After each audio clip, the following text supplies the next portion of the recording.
Hello guys, তোমার সকলে কেমন আছো? আশা করি ভালো আছো, কিন্তু আমি ভালো নেই, কারণ একটু আমার শরীর খারাপ। আজকে সন্ধ্যেবেলায় কিছু খেতে মন ছিল, তাই জন্য আলু দিয়ে পাস্তা বানালাম। তাই ভাবলাম একটু তোমার সাথে শেয়ার করি। প্রথমে আলুগুলো খুব ছোট ছোট করে কেটে নেব।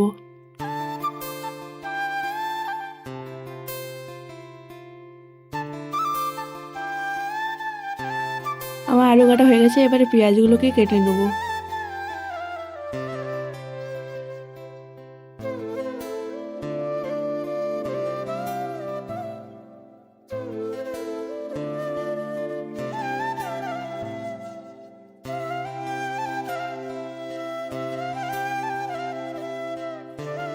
এবারে কাঁচা লঙ্কাগুলোকেও কেটে নেব।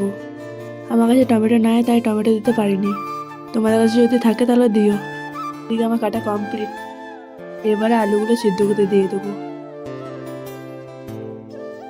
আলুগুলো একটু সিদ্ধ হয়ে গেলে পাস্তাগুলো দিয়ে দেবো আলুর সাথে সিদ্ধ করতে। আমার পাস্তা সিদ্ধ হয়ে গেছে, তাই নামিয়ে নিচ্ছি। আবার ঠান্ডা জলে কড়াইটা ধুয়ে পাস্তাগুলোতে দিয়ে দেবো।